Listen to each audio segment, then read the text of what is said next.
Bueno, yo quería compartir con mi directo amigo, mi viejo camarada de la vida política, Atuey de Camps. Él había dicho y había mantenido y ha sido constante en decir PRD, PPH, y ahora papá llegó. Buenas noches, porque Hipólito, Buenas noches. gracias a su candidatura en el PRD, volvemos a lo mismo.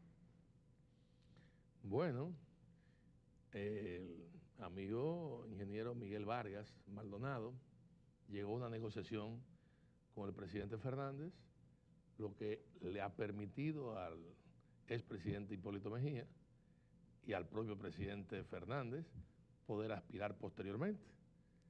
Entonces, esa es una buena pregunta, más que para mí, para Miguel Vargas. ¿Tú no crees bueno, pero son negociaciones? Algo ganó Miguel cuando cayó en esa. Porque Sí.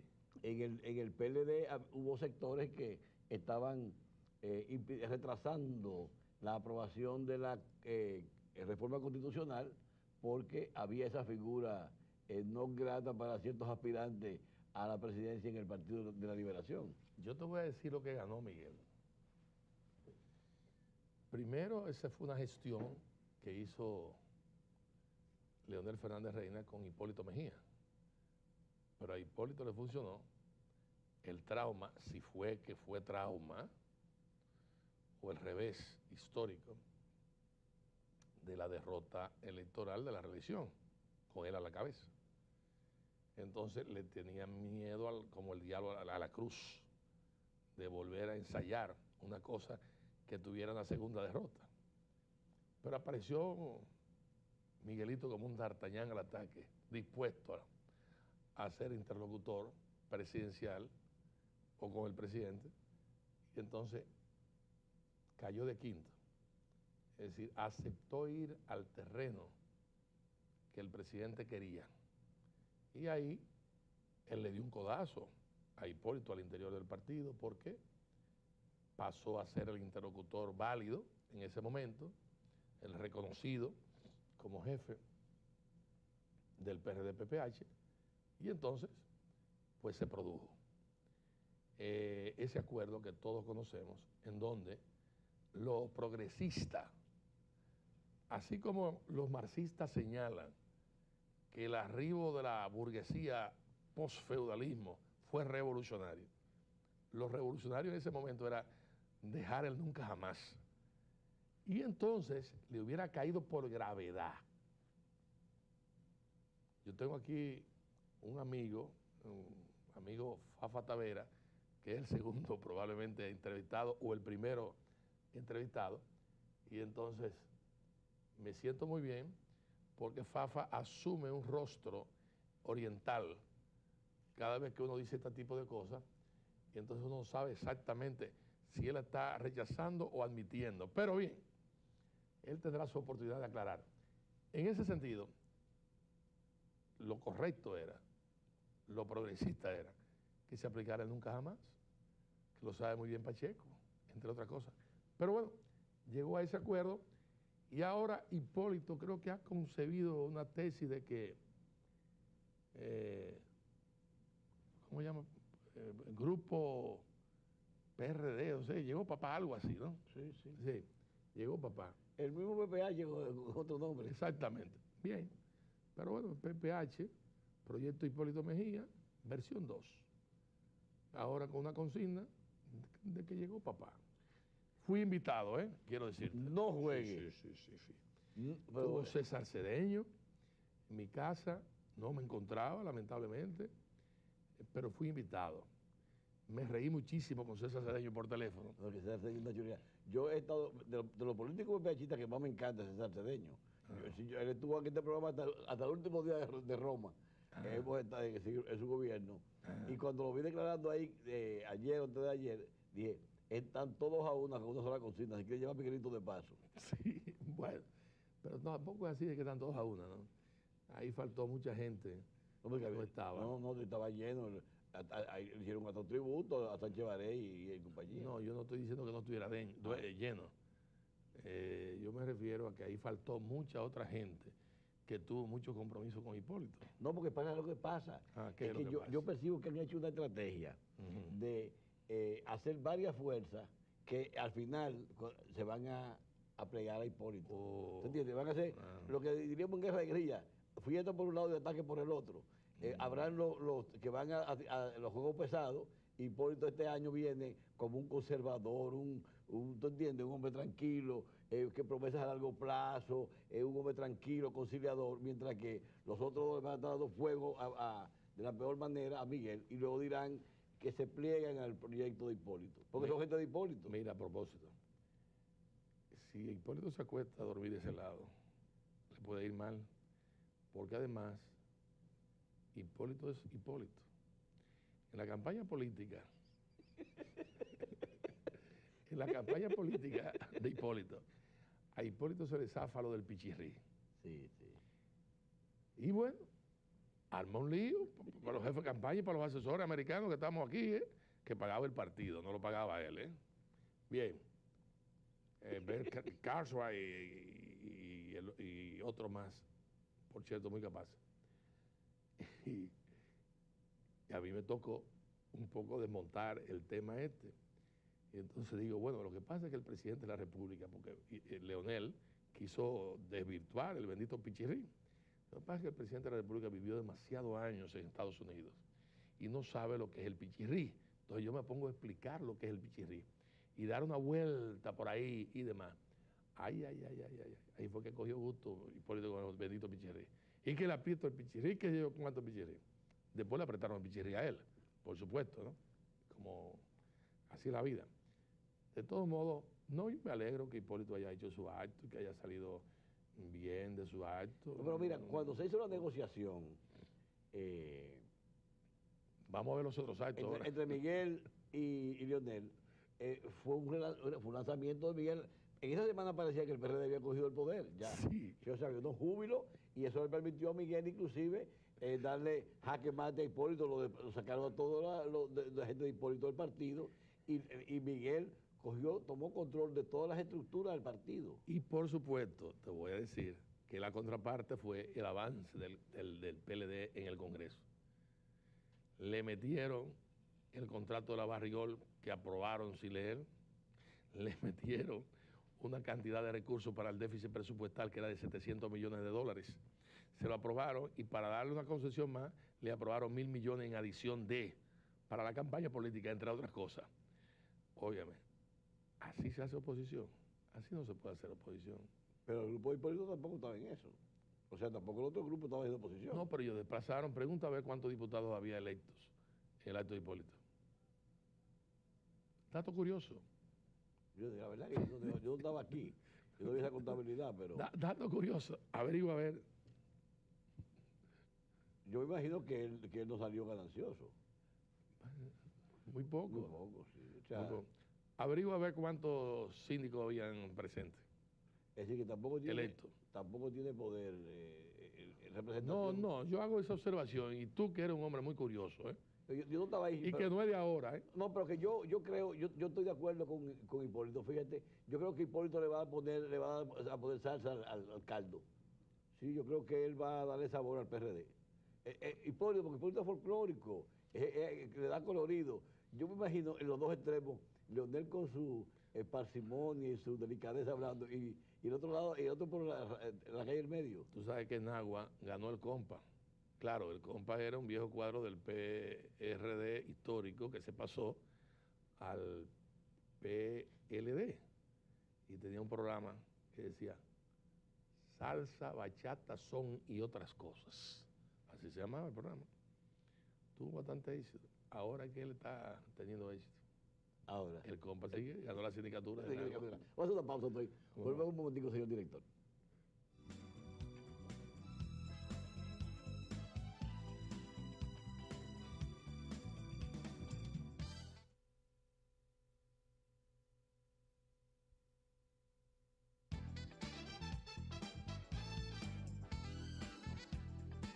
A mí lo que me gusta de compartir con Antonio de Camps es que uno puede darle un enfoque, una visual al mundo político sin sentirse pues que está haciendo una entrevista tan rígida. Antonio, esta presencia de Hipólito, indudablemente que va a sacudir el PRD, porque ya es oficial, ya él se lanza de forma oficial, pero su grupo se extiende, porque el grupo de él era Miguelito Guido Gómez y el que fue secretario de Agricultura, El hijo Jaque. el hijo Jaque.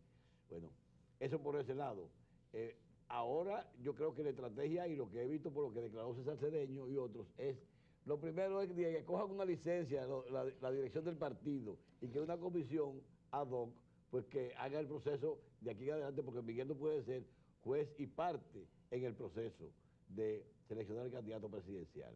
Yo creo que lo que están buscando es ponerlo outside a los actuales directivos para no tener que hacer otra convención para que lo remueva, porque ahí viene la lucha interna. ¿Tú crees que se va a recrudecer la lucha interna? Mucho. Mucho. Mucho.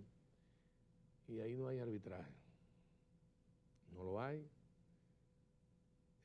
Porque de un modo u otro, cada quien se sumó a una corriente y asumió una posición. Pero yo quiero hacer un llamamiento, una aclaración. Yo creo que sí que se puede ser presidente del partido y candidato. Juan Bosch lo fue. Todos lo fueron. Peña Gómez lo fue. Balaguer lo fue. Leonel lo ha sido. Sí. Bueno, ¿y por qué Miguelito no lo puede ser, por ejemplo? Yo digo eso. Lo que hay, porque además un poco se lleva de que se prohibió. No, hombre, no, eso se prohibió como una forma de fastidiar a algunos compañeros, entre otras cosas, a quien habla en un momento determinado. Pero eso era un absurdo, porque si tú la máxima posición del partido llega dentro del partido, lo más lógico es que tú también tengas en condiciones de competir para la otra. Lo que sí tiene que haber es una institucionalidad, que no lo ha habido. Entonces, algunos creían que designar, arbitrar, manejar el tema de las aspiraciones congresionales y municipales era una tarea fácil. Yo duraba 3 días con sus noches corrido. Cuando no persuadía, lo vencía por cansancio. Por cansancio. Pero eso Peña Gómez tenía terror, nunca lo manejó. El que lo manejaba era yo. Y es una tarea dura, porque, por ejemplo, yo dije muy claramente, el que ganó, ganó, y eso se va a respetar. Luego Peña Gómez planteó el 2 y 2. Yo no estuve de acuerdo con el 2 y 2, pero tuve que aplicarlo. Y aplicarlo no fue fácil. Hubo 2 casos de excepción que no quisieron cumplir. Y los 2 fueron sacados del partido. Y los 2 no han vuelto más a ser candidatos. Porque esa es parte de la historia también, entre otras cosas. Yo creo que hubo muchas debilidades de amigos, de compañeros ahí, que pudieron haber tenido una actitud más firme y que fueron contemporizadores. Y aquellos vientos sembraron estas tempestades, sencillamente. Aquellos vientos produjeron esta cosecha, sencillamente. Entonces no hay por qué realmente protestar mucho. Yo vine a este programa tuyo en tiempo, una semana antes del proceso electoral, y te dije lo que iba a pasar. Y tú me dijiste a mí. Bueno, yo pasé un programa que nosotros hicimos en el 89, aquí estoy ya en el siglo pasado, el año pasado, en septiembre por ahí, contaban los líos, y tú comenzaste a decir pueblo por pueblo, y te quedaste con hasta ahí se fue atrevido y se quedó corto.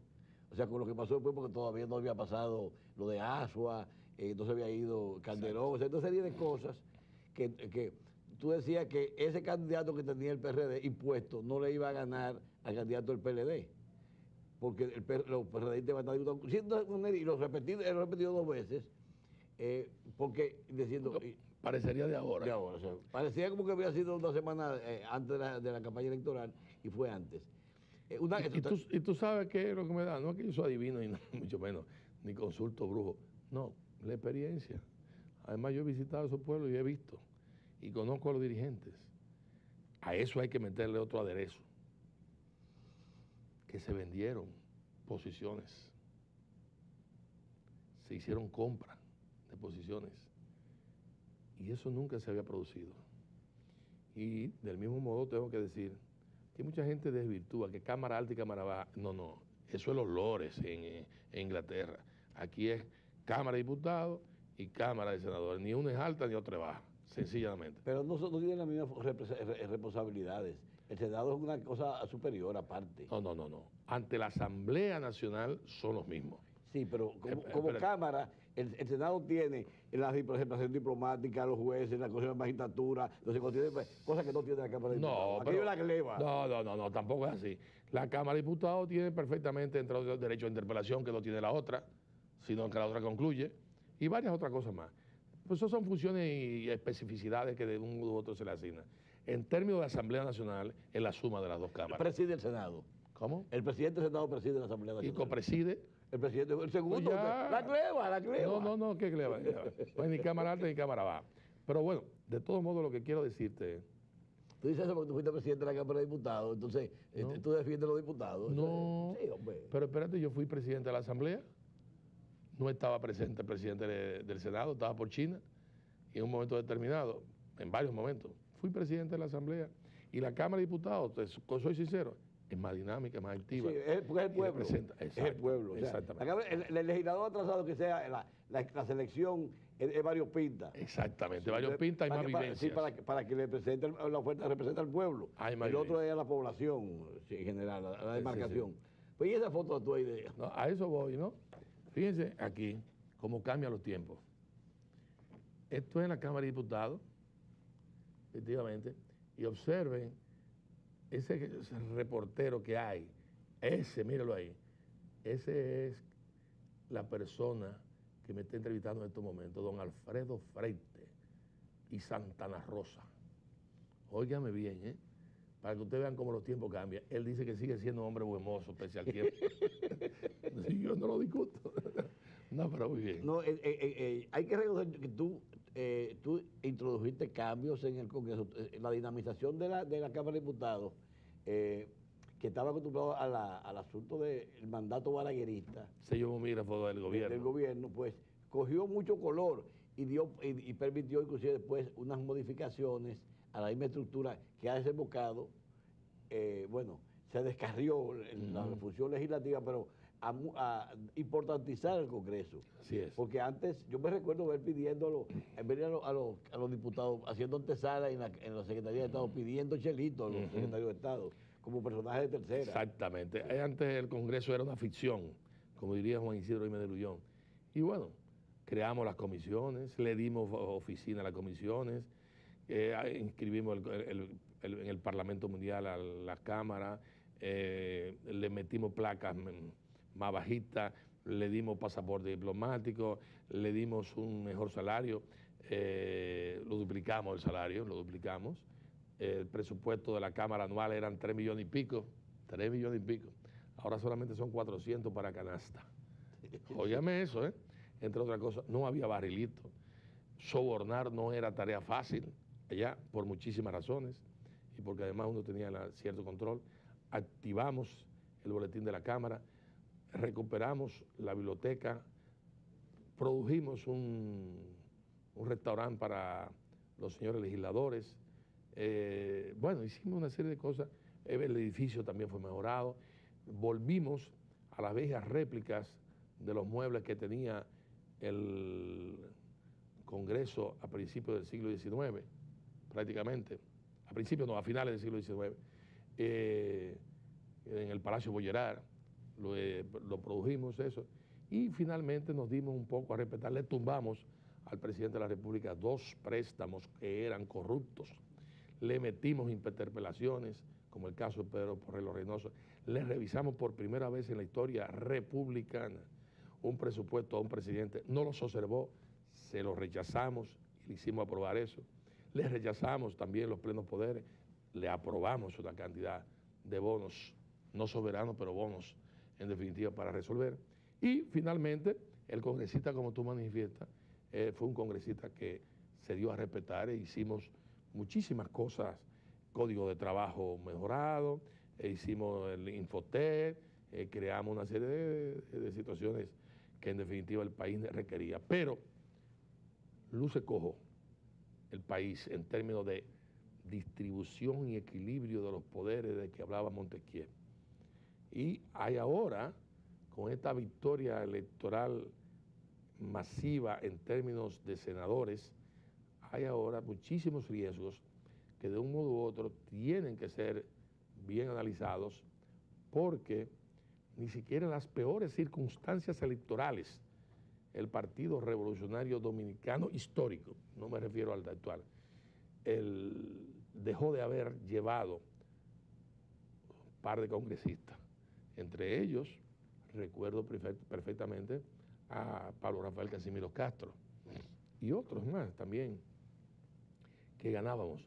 Pero la verdad es que el gobierno se esmeró, logró, y con la falta de oposición, y lo digo de modo autocrítico incluso, de oposición que ha habido en el país, se ha servido con la cuchara grande. Uso abusivo del poder, eso es verdad, pero también ha habido personas que le hicieron sociedad en esa ruta al gobierno. ¿Por qué lo digo? Porque no llevaron al gobierno reducido, sino que facilitaron que el gobierno se pudiera reelegir. Déficit presupuestal, le entregaron más dinero de la cuenta. Hoy hay un artículo, creo que de Juan Bolívar, que señala que 1.000.000, casi 500.000 personas tienen la tarjeta de solidaridad. Óigame, 1.000.000, casi 500.000 personas, multiplíquela por 2, por el marido y por la señora, para usted vea. Y ya usted tiene 3 millones. Tiene 3 millones. ¿Dónde está la auditoría que se le pidió al vicepresidente de la República manejando ese expediente? Nada. ¿Dónde está la oposición que se hizo? Nada. Ahora mismo el propio proceso electoral acaba de mostrar las debilidades electorales que significa el voto selectivo, el voto que se está aplicando ahora. Preferencial. Ese voto preferencial es un voto dañino al interior de los partidos políticos y es un voto dañino también para el exterior. Ahí tiene usted muchísimos casos de gente que votó por una senadora o por un candidato a senador de un partido y por un candidato a diputado por otro. Eso se anuló, ese voto. Me van a decir, bueno, pero es que no saben votar. Es que debía de permitirse por lo menos que también al senador se puede escoger de otro partido y a diputado de otro partido. Entonces habría que agregar a la papeleta de votación también otra parte que corresponda al senador de la República, que son 32 con el Distrito Nacional. Bueno, pues son 32 con el Distrito Nacional, pero usted puede hacer las combinaciones. Luego, usted computar la cantidad de votos preferenciales se presta también a muchísimas irregularidades. Yo tengo en el vehículo, pude haberlo subido perfectamente, demostraciones a granel de que la asignación de votos preferenciales de los partidos tradicionales mayoritarios se les aplicó a partidos pequeños aliados, por ejemplo del PLD. Se les aplicó. Entonces, en lugar de ser 1 el voto, fueron 3 y eso se aplica y ahí tú tienes muchos problemas. Por ejemplo, en el caso del Distrito Nacional, hubo 11.000 votos observados. Pero ¿y por qué no se analizan esos 11.000 votos observados? El hijo mío participó en un sondeo, y le dio 500 votos a su favor, en un sondeo que se hizo. Fíjese usted, yo le di instrucciones al delegado nuestro y además me permití llamar a la presidenta de la Junta Central Electoral del Distrito, solicitándole que se ventilara, que eso era correcto. ¿Por qué no hacerlo? Y aquí acontecieron una serie de cosas que yo tengo que señalar. Por ejemplo, el candidato nuestro a síndico en La Vega no apareció en la boleta. ¿No apareció en la boleta? No apareció. Una mancha negra apareció. Y no obstante eso sacó 1.000 votos. La mancha negra. Óigame eso. La candidata nuestra de San Juan de la Maguana, porque parece que no se hizo una distribución correcta de lo de las mujeres y se hizo la corrección posteriormente. Se decidió que en definitiva se irradiara y no participó. El caso, por ejemplo, que ganamos de Matanzas en Nagua, los votos finalmente aparecieron en un basurero. Los votos firmados por el presidente de la Junta y demás. Bueno, ahí tienes tú. El caso, por ejemplo, de la Ortega, para concluir, que sé que tú estás deprisa, en Moca.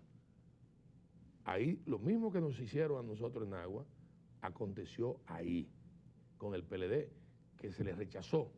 Bueno, hay un compañero apellido Guzmán que es el que ha ganado. Yo espero que se le reconozca. De ahí que nosotros hemos llevado ese tipo de posición. Y finalmente te tengo que decir aquí, Alfredo Freite, porque el amigo Virgilio Bello Rosa, a quien le tengo muchísimo afecto, dijo que yo sangro por la herida y porque me duele el PRD. Yo quiero hacer una confesión aquí. Es verdad que me duele. El PRD histórico me duele.